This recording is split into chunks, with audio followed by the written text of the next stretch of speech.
నిజంగానే డాలర్ల క్రైసిస్కు బంగారాన్ని బ్లేమ్ చేయాలా? నిజంగానే గోల్డ్ వలన ఇదంతా జరుగుతుందా? పెట్రోల్ డీజిల్ వల్ల మాత్రమే జరుగుతుందా? ప్రైమ్ మినిస్టర్ అన్ని విషయాలు మన ముందు పెట్టారా? ఏమన్నా దాస్తున్నారా అనేది ఇప్పుడు మన ముందున్న ప్రశ్న. బంగారం కొనడం ఏడాది ఆపండి, విదేశీ వస్తువులు కొనకండి, విదేశీ ప్రయాణాలు ఆపండి, పెట్రోల్ డీజిల్ వాడకాన్ని తగ్గించండి, వర్క్ ఫ్రమ్ హోమ్ పాటించండి, పబ్లిక్ ట్రాన్స్పోర్ట్ వాడండి. ఇలా ప్రైమ్ మినిస్టర్ మోడీ ఇచ్చిన పిలుపుకు ప్రధానమైన కారణం ఫారిన్ ఎక్స్చేంజ్, విదేశీ మారక ద్రవ్యం తగ్గిపోతుంది. రేపు ఇది మనకు ప్రమాదంగా మారవచ్చు, ఇది ఆర్థిక సంక్షోభానికి దారితీయవచ్చు అనేది ఎసెన్స్. ఫారిన్ ఎక్స్చేంజ్ క్రైసిస్ అంటే ప్రధానంగా డాలర్ నిల్వలు తగ్గిపోవడం. నిజంగానే డాలర్ నిల్వలు తగ్గిపోతున్నాయా? తగ్గిపోతే ప్రమాదమే, అనుమానమేం లేదు. మన 1991లో చూసాం, 15 డేస్కి సరిపోయేంత ఫారిన్ ఎక్స్చేంజ్ రిజర్వ్స్ కూడా మన దగ్గర లేవు. అలాగే ఇటీవల శ్రీలంక చూసాం ఎంత క్రైసిస్ ఎదుర్కొంటుందో. మీకు శ్రీలంకలో పెద్ద ఎత్తున ఉద్యమాలు కూడా వచ్చాయి, పాకిస్తాన్లో కూడా చూస్తున్నాం. అందువల్ల ఫారిన్ ఎక్స్చేంజ్ క్రైసిస్ డెఫినెట్గా క్రైసిసే. కానీ నిజంగా ఇండియా ఫారిన్ ఎక్స్చేంజ్ క్రైసిస్ ఎదుర్కొంటుందా? నేను గతంలో కూడా చెప్పాను. సో మీకు ఇప్పటికీ మన దేశంలో $691 బిలియన్ ఫారిన్ ఎక్స్చేంజ్ ఉంది. అయితే సమస్య ఏంటంటే ఈ 2 నెలల్లో $38 బిలియన్ తగ్గిపోయింది. అలాగే మీకు కరెంట్ అకౌంట్ డెఫిసిట్ అంటే రెగ్యులర్ డే టు డే మనం సంపాదిస్తున్న ఫారిన్ ఎక్స్చేంజ్, ఖర్చు పెడుతున్న ఫారిన్ ఎక్స్చేంజ్, ఈ రెండింటి మధ్య తేడా 1.3% జీడిపికి పెరిగింది, $13.2 బిలియన్ పెరిగింది. అందువల్ల ఈ యుద్ధము కొనసాగితే ఇలాగే మనం ఖచ్చితంగా డాలర్ల సంక్షోభాన్ని ఎదుర్కొనే ప్రమాదం ఉంటుంది. అందువల్ల ముందుగానే జాగ్రత్త పడాలి. ఇది ఇక్కడ వరకు కరెక్ట్. కానీ నిజంగానే డాలర్ల క్రైసిస్కు బంగారాన్ని బ్లేమ్ చేయాలా? నిజంగానే గోల్డ్ వలన ఇదంతా జరుగుతుందా? పెట్రోల్ డీజిల్ వల్ల మాత్రమే జరుగుతుందా? ప్రైమ్ మినిస్టర్ అన్ని విషయాలు మన ముందు పెట్టారా? ఏమన్నా దాస్తున్నారా అనేది ఇప్పుడు మన ముందున్న ప్రశ్న.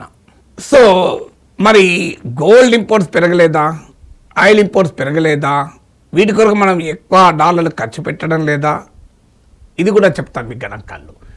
ఫైనాన్షియల్ ఇయర్ 2020-21లో భారతదేశం గోల్డ్ ఇంపోర్ట్స్ విలువ 1.3% ఆఫ్ జీడిపి.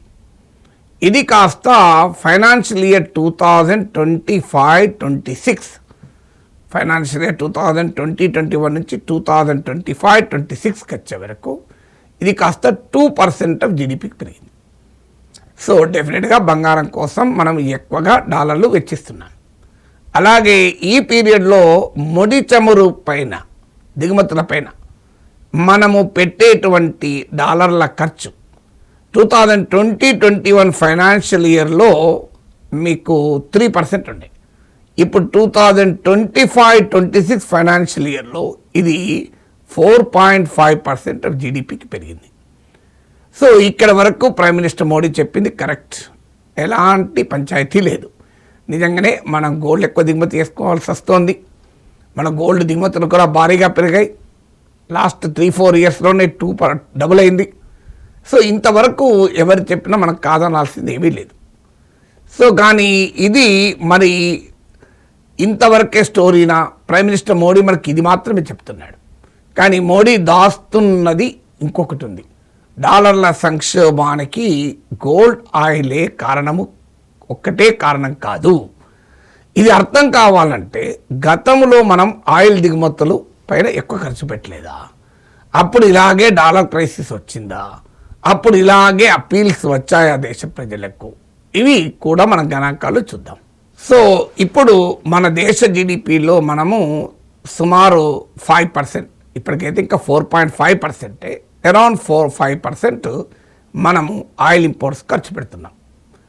కానీ ఇదే సిచ్యువేషన్ మన 2018-19లో ఉండే, 2021-22లో కూడా ఉండే. ఈ 2 ఫైనాన్షియల్ ఇయర్లో కూడా 5% జీడిపి మేరకు మనం ఆయిల్ దిగుమతి చేసుకున్నాం. కానీ నిజంగానే మరి అప్పుడు డాలర్ క్రైసిస్ వచ్చిందా? డాలర్తో పోలిస్తే రూపీ ఈ స్థాయిలో పడిపోయిందా? ఆ లెక్కలు కూడా మీకు చెప్తాను. 2018-19లో ఆయిల్ ఇంపోర్ట్ 5% ఆఫ్ జీడిపి, కానీ డాలర్తో పోలిస్తే రూపాయి విలువ కేవలం 6% పడిపోయింది. మీకు ఇప్పుడు ఇంకొక ఫిగర్ చెప్తాను.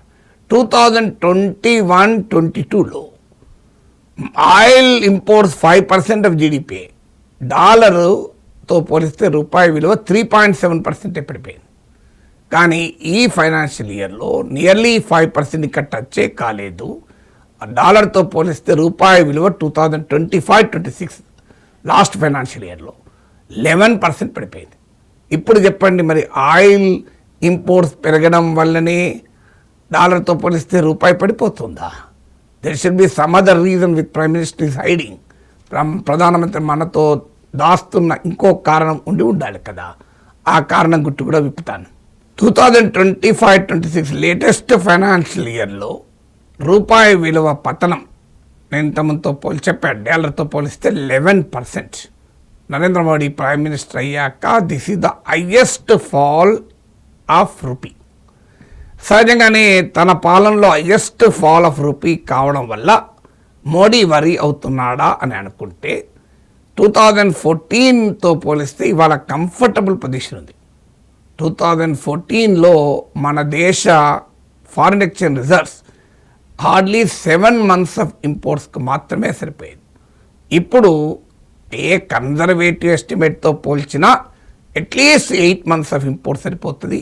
ఇంపోర్ట్స్ పెరిగిన నార్మల్గా అయితే కొన్ని అంచనాల ప్రకారం 11% ఉంటుంది. కానీ ఎస్బీఐ రీసెర్చ్ చెప్పేది latest balance of payment position for 2025-26 SBI research చెప్పేది 8 months సరిపోతుంది అని. It's a very conservative estimate. మరి గతంతో పోలిస్తే ఫారెన్ ఎక్స్చేంజ్ పొజిషన్ కంఫర్టబుల్గా ఉండగా గతంతో పోలిస్తే ఇంత కంఫర్టబుల్గా ఉన్న రూపాయి ఎందుకు పతనమవుతుంది? వాస్తవంగా గతంతో పోలిస్తే ఆయిల్ ఇంపోర్ట్స్ ఏం పెరగలేదు, నేను గణాంకాలతో సహా చెప్పాను మీకు. మరి ఇప్పుడే ఎందుకు రూపాయి ఎక్కువ పడిపోతుంది? రూపాయి ఎక్కువ పడిపోవటానికి గోల్డ్ను ఆయిల్నే బ్లేమ్ చేయడం కరెక్టా? ఇక మీరు చూడండి, అసలు గణాంకాల్లోకి వద్దాం. 2021 మార్చితో పోలిస్తే మన రూపాయి విలువ డాలర్తో కంపేర్ చేస్తే 31% పడిపోయింది. ఈ 5 ఏళ్లలో 31% పడిపోయింది. కానీ ఈ 5 ఏళ్లలో అదనంగా పెరిగిన గోల్డ్ ఇంపోర్ట్స్ ఎంత? కేవలం 0.7% జీడిపి మాత్రమే. అంటే దీన్ని బట్టి అర్థమయ్యేది ఏంటి? ఈ దేశంలో రూపాయి ఘోర పతనానికి బంగారాన్ని బ్లేమ్ చేసి దేశ ప్రజల్ని ఏడాది పాటు బంగారం కొనొద్దని చెప్పడం ఏ రకంగా న్యాయమవుతుంది? అసలు విలన్ను పట్టుకోకుండా ప్రజలపైన ఎందుకు ఈ దాడి చేస్తున్నారు అనేదే క్వశ్చన్. ఇక మన దేశంలోకి వస్తున్న ఫారిన్ ఇన్వెస్ట్మెంట్ చూస్తే మోడీ దాచిపెట్టిన విలన్ బయటికి వస్తాడు. ఎందుకు దాచిపెట్టాడో చివరిలో చెప్తాను. సో ఆ విలన్ ఎవరు అంటే ఫారిన్ ఇన్వెస్ట్మెంట్. సో మన దేశంలోకి వచ్చే ఫారిన్ ఇన్వెస్ట్మెంట్ 2 రకాలుగా ఉంటుంది. ఒకటి ఫారిన్ డైరెక్ట్ ఇన్వెస్ట్మెంట్, రెండవది ఫారిన్ ఇన్స్టిట్యూషనల్ ఇన్వెస్ట్మెంట్. అంటే మన స్టాక్ మార్కెట్లోకి వచ్చేదాన్ని ఫారిన్ ఇన్స్టిట్యూషనల్ ఇన్వెస్ట్మెంట్ అంటారు. ఇప్పుడు మనకు విశాఖలో వచ్చిన గూగుల్ డేటా సెంటర్ది ఫారిన్ డైరెక్ట్ ఇన్వెస్ట్మెంట్ అంటారు. నికర ఎఫ్డిఐ మన దేశంలోకి వచ్చిన నెట్ ఎఫ్డిఐ, నికర ఎఫ్డిఐ అంటే ఏంటి? ఎఫ్డిఐ దేశంలోకి వస్తుంటుంది, దేశం నుంచి విడిచిపోతుంటుంది కూడా. ఎందుకు విడిచిపోతుంది అంటే రీపాట్రియేషన్ ఆఫ్ లాభాలు. అంటే ఉదాహరణకు ఒక ఫారిన్ కంపెనీ వచ్చి ఇండియాలో 1000 కోట్ల పెట్టుబడి పెడుతుంది. అంటే 1000 కోట్లు పెట్టుబడి పెట్టి అప్పటిదాకా సంపాదించిన లాభాలు ఇంకో ఫారిన్ కంపెనీ 1200 కోట్లు తీసుకెళ్ళిపోతుంది అనుకుందాం. అప్పుడు నెట్ ఎఫ్డిఐ ఎంత ఉంటుంది? మైనస్ అయిపోతుంది. సో నెట్ ఎఫ్డిఐ ఫ్లోస్ అంటే ఎఫ్డిఐ లోపలికి వచ్చింది, బయటికి వెళ్ళింది కలిపితే నెట్ ఎఫ్డిఐ అంటారు. ఇది సర్ప్లస్ ఉండే, అంటే దేశంలోకి వచ్చిన ఎఫ్డిఐ ఎక్కువ ఉండే, వెళ్ళిపోయింది దానికన్నా. ఎప్పుడు 2020-21లో ఎంత ఉండే? 1.6% ఆఫ్ జీడిపి ఉండే. ఇప్పుడు నెట్ ఎఫ్డిఐ ఫ్లోస్ అనేది సర్ప్లస్ లేదు. అంటే మనకు నెట్ ఎఫ్డిఐ సర్ప్లస్ లేదంటే అర్థం ఏంటి? దేశంలోకి పెట్టుబడుల రూపంలో వస్తున్న డాలర్లు, దేశము విడిచి వెళ్ళిపోతున్న డాలర్లు ఫారిన్ ఇన్వెస్ట్మెంట్ విషయానికి వస్తే సేమ్ ఉంది. అందువల్ల మీకు అదనంగా కలిసి వచ్చిన ఫారెన్ ఇన్వెస్ట్మెంట్ లేదు 5 ఏళ్ల కిందది. అందువల్ల ఆ రోజు మీకు తక్కువగా 6% పడిపోతే ఇవాళ 11% పడిపోయింది. అంటే అర్థం ఏంటి? గోల్డ్ వల్ల కొనడము, ఆయిల్ కొనడం వల్ల మాత్రమే కాదు రూపాయికి వచ్చిన సంక్షోభం. రూపాయి సంక్షోభానికి ఒక ముఖ్యమైన విలన్ ఎఫ్డిఐ. దేశం విడిచి ఎఫ్డిఐ పోవడం పెరిగింది. లాస్ట్ 4 ఇయర్స్లో $40 బిలియన్ వెళ్ళిపోయింది. భారతదేశ ఎకానమీని వదిలేసి స్టాక్ మార్కెట్ నుంచే $40 బిలియన్ వెళ్ళిపోయింది. నేను ఇక స్టాక్ మార్కెట్ ఇన్వెస్ట్మెంట్ గురించి తర్వాత చెప్తాను. అయితే మీకు డౌట్ రావచ్చు, ఏం సార్ మన నాయకులు విదేశాలు పర్యటిస్తూ ఎఫ్డిఐని పెద్ద ఎత్తున పట్టుకొస్తారు కదా, మీరేమో నెట్ ఎఫ్డిఐ అనేది 0కి వచ్చిందంటున్నారు అని మీరు అడగచ్చు. వాస్తవమే, మన దేశంలోకి వచ్చేటువంటి ఎఫ్డిఐ తగ్గలేదు, వాస్తవంగా పెరిగింది. మీకు 2020-21లో భారతదేశంలోకి వచ్చిన విదేశీ పెట్టుబడులు, ఫారిన్ డైరెక్ట్ ఇన్వెస్ట్మెంట్, విదేశీ ప్రత్యక్ష పెట్టుబడులు ఎఫ్డిఐ 2% ఆఫ్ జీడిపి ఉండే. ఇప్పుడు లాస్ట్ ఫైనాన్షియల్ ఇయర్లో ఇది 3% పెరిగింది. అంటే దేశంలోకి విదేశీ పెట్టుబడులు వస్తున్నాయి. కానీ ఏం జరుగుతోంది? దేశం నుంచి విడిచి వెళ్ళే విదేశీ పెట్టుబడులు పెరిగాయి. అక్కడ సమస్య వచ్చేసింది. అది ఎంత పెరిగాయి? ఈ పీరియడ్లోనే 1% నుంచి 1.6% పెరిగాయి. అంటే అర్థం ఏంటి? బకెట్లో ట్యాప్ ఆన్ చేశాం, వాటర్ ఎక్కువనే పోస్తున్నాం, కానీ కింద హోల్ పడ్డది, వాటరు ఇంతకన్నా ఎక్కువ పోతుంది. ఆ హోల్ పూడ్చకుండా మనకు డాలర్లు ఎక్కువ ఖర్చు అవుతున్నాయంటే ఎట్లా? డాలర్లు వచ్చే డాలర్ల కన్నా పోయే డాలర్లు ఎక్కువైనప్పుడు మరి సర్ప్లస్ ఎలా ఉంటుంది? రూపాయి పడిపోకపోతే ఏమవుతుంది? ఇక స్టాక్ మార్కెట్లోకి వచ్చే పెట్టుబడుల సంగతి చూద్దాం.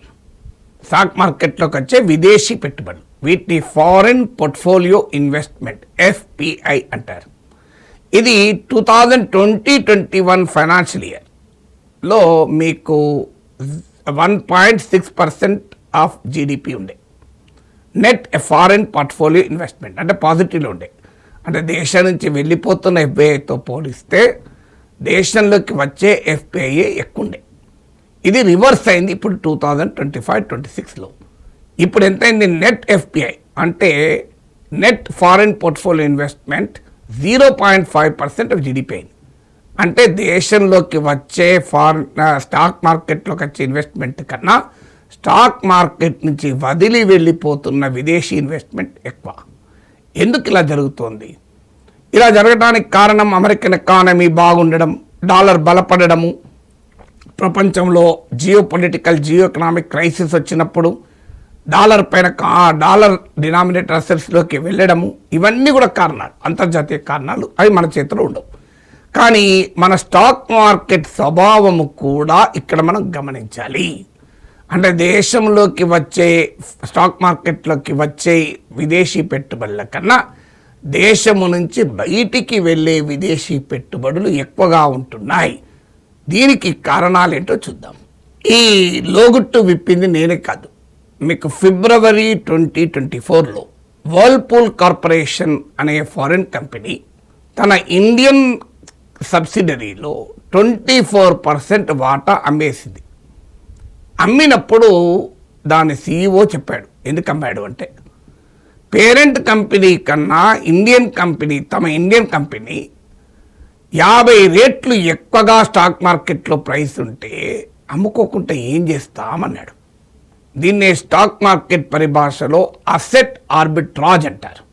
ఏంటి అసెట్ ఆర్బిట్రాజ్ అంటే, ఒకే కంపెనీ, ఇప్పుడు అమెరికన్ కంపెనీ ఉంటుంది, దాని ఇండియన్ సబ్సిడరీ ఉంటుంది. Indian subsidiary share American parent company share వాల్యూతో పోలిస్తే చాలా ఎక్కువ ఉందనుకో. అర్థం ఏంటి? ఇండియన్ స్టాక్ మార్కెట్లో ఆర్టిఫిషియల్గా షేర్ వాల్యూ పెరిగింది. అందువల్ల ఇక్కడ అమ్మేసుకుంటే పని అయిపోతుంది. కంపెనీ ఒకటే. సో అమెరికాలో పేరెంట్ కంపెనీ, ఇండియాలో దాని సబ్సిడరీ. సో దాని లాభాలు పొజిషన్ కూడా పెద్ద తేడా ఉండదు, ఫైనాన్షియల్ స్ట్రెంగ్త్లో పెద్ద తేడా ఉండదు. కొంత తేడా ఉన్నా 50 టైమ్స్ తేడా అయితే ఉండదు. కానీ స్టాక్ మార్కెట్లో ఉన్న ఆర్టిఫిషియల్ బూమ్ వల్ల మీకు భారీగా తన ఇండియన్ కంపెనీ షేర్ విలువ ఉంటే అమ్మేసుకోవడాన్ని అసెట్ ఆర్బిట్రాజ్ అంటారు. సో అంటే ఒకే రెండు డిఫరెంట్ ప్రాంతాల్లో ఉన్న మార్కెట్లో ఒకే కంపెనీ లేదా ఒకే రకం కంపెనీలు షేర్ విలువలు తేడా ఉంటే ఆ ఎక్కువ ఉన్న మార్కెట్లో అమ్మేసుకుంటారు. ఎందుకంటే అలా అమ్ముకోవడం వల్ల లాభాలు బుక్ చేసుకుంటారు. ఇప్పుడు ఆ అసెట్ ఆర్బిట్రాజ్ వల్లనే మన దేశ స్టాక్ మార్కెట్ నుంచి పెద్ద ఎత్తున ఫారిన్ ఇన్వెస్టర్ వెళ్ళిపోతున్నాడు. ఒకే కంపెనీ కాదు, ఇప్పుడు నేను ఇంతకుముందు చెప్పిన వర్ల్పూల్ అయితే ఒకే కంపెనీ, ఇక ఒకే రకం కంపెనీ. ఇప్పుడు ఐటీ కంపెనీలు ఉన్నాయి, ఇండియన్ ఐటీ కంపెనీస్ ఉన్నాయి, ఇన్ఫోసిస్, విప్రో లాంటి ఇండియన్ ఐటీ కంపెనీస్ ఉన్నాయి, టీసీఎస్. అమెరికన్ ఐటీ కంపెనీలు, ఫారిన్ ఐటీ కంపెనీలు ఉంటాయి. ఉదాహరణకు యాక్సెంచర్ లాంటి కంపెనీ అనుకుందాం. ఈ రెండింటి IT market growth prospects same ఉంటాయి, ఎందుకంటే అందరూ కూడా అదే గ్లోబల్ ఐటీ మార్కెట్లోనే వ్యాపారం చేస్తారు. కానీ ఆ గ్లోబల్ ఐటీ కంపెనీ షేర్లతో పోలిస్తే ఇండియన్ ఐటీ కంపెనీల షేర్లు విపరీతంగా పెరుగున్నాయి ఇప్పటికీ కూడా. అంటే దాని మీనింగ్ ఏంటి?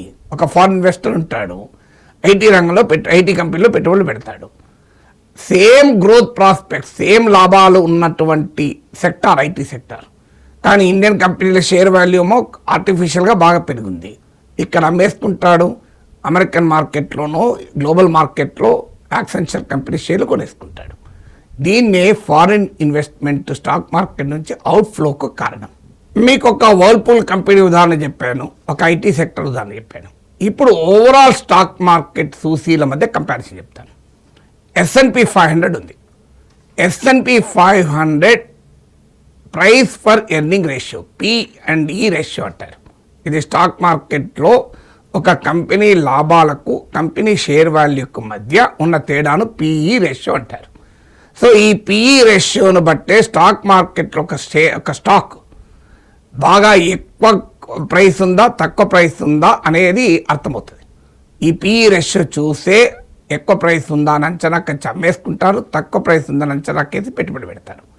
సో మీకు S&P 500 PE రేషియో చెప్తాను. ఇది 24 టైమ్స్ ఉంది ప్రైస్ టు ఎర్నింగ్ రేషియో. కానీ మీకు నిఫ్టీ 500 PE రేషియో 34 ఉంది. అంటే క్లియర్గా Indian stock markets are very hot. ఉండాల్సిన రేటు కన్నా, ఉండాల్సిన వాల్యూ కన్నా చాలా ఓవర్ వాల్యూ అయ్యాయి. ఈ ఓవర్ వాల్యూ అవుతున్నప్పుడు మరి స్టాక్ మార్కెట్ రెగ్యులేటర్ నిద్రపోతుందా? మన స్టాక్ మార్కెట్లో ఇంత కృత్రిమ గ్రోత్ ఎందుకు ఉండాలి? Is it not manipulation by somebody? అంటే బాగా రేట్లు పెంచి తర్వాత అమ్ముకోవటానికి కొంతమంది చేసే ఎత్తుగడ కాదా అనేదే నా ప్రశ్న. అయితే ఇలా Indian stock market over valuation వల్ల ఫారిన్ ఇన్వెస్టర్ తన షేర్లు అమ్ముకొని వెళ్ళిపోతున్నాడు. ఇది డాలర్ అవుట్ఫ్లోకి ఒక ముఖ్యమైన కారణము. అంటే అర్థం మరి ఇక్కడ ఏదో స్కామ్ జరిగిందా? Maybe may not be. మనం అదాని స్టాక్స్ ఎలా పెరిగాయి అనేది ఇంటర్నేషనల్గా పెద్ద చర్చ నడిచింది, ఏ రకంగా మ్యానిపులేట్ అయ్యాయని. గతంలో హర్షద్ మెహతా, కేతన్ పరేఖ్ స్కామ్స్ చూసాం, ఏ రకంగా స్టాక్ మార్కెట్ కృత్రిమంగా పెంచారని. మేబీ మే నాట్ బి అని ఎందుకంటున్నా అంటే నేను కాదు చెప్పాల్సింది, ప్రాపర్ ఇన్వెస్టిగేషన్తో తేలాలి. ఎగ్జిట్ పోల్ సమయంలో కూడా 2024లో వార్తలు వచ్చాయి, కావాలని ఎగ్జిట్ పోల్స్ ఇన్ఫ్లేట్ చేసి 400 సీట్స్ వస్తాయి బీజేపీకి అని చెప్పి కొంతమంది స్టాక్ మార్కెట్లో లాభపడ్డారు అని ఇన్సైడర్ ట్రేడింగ్ జరిగిందని ఆ రోజు ప్రతిపక్షాలు ఆరోపించాయి. అందువల్ల దీనిపైన కాంప్రిహెన్సివ్ ఇన్వెస్టిగేషన్ చేస్తేనే స్కామ్ ఉందా లేదా అర్థమవుతుంది. లేదు జెన్యున్గానే ప్రైజెస్ స్టాక్ మార్కెట్ చాలా ఎక్కువ ఉందా, ఇండియన్ ఎకానమీ బాగా పెరుగుతుందన్న నమ్మకంతో ఎక్కువగా పెట్టుబడులు పెడుతున్నారా, లేదా ఇక్కడ టాక్సేషన్ షేర్ మార్కెట్లో ఉన్న పన్నులు తక్కువగా ఉన్నాయని కారణమా, లేదు స్పెక్యులేషన్ కారణమా అంటే ఖచ్చితంగా అనేక కారణాలు ఉండవచ్చు, కానీ స్పెక్యులేషన్ కూడా ఒక కారణము, అది ముఖ్య కారణం. కానీ నరేంద్ర మోడీ ప్రభుత్వం ఆ స్పెక్యులేషన్ రెగ్యులేట్ చేయకపోవడం వల్ల మన దేశంలోకి డాలర్ల అవుట్ఫ్లో పెరిగిపోతుంది. అందువల్ల గోల్డ్ను బ్లేమ్ చేసి, ప్రజల్ని బంగారానికి దూరం చేసి, ఆయిల్ కొనొద్దని చెప్పి మాత్రమే ఫారిన్ ఎక్స్చేంజ్ క్రైసిస్ను మనం ప్రివెంట్ చేయలేము. ఈ స్టాక్ మార్కెట్లో ఉండేటువంటి బుల్స్ను కూడా కంట్రోల్ చెయ్యాలి అన్నదే నా పాయింట్. ఈ అద్భుతమైన విశ్లేషణకు నేను సోర్స్ కూడా చెప్తున్నాను, మీరు డిస్క్రిప్షన్లో ఇస్తున్నాను. బిజినెస్ లైన్ పత్రికలో వచ్చినటువంటి ఎనాలిసిస్.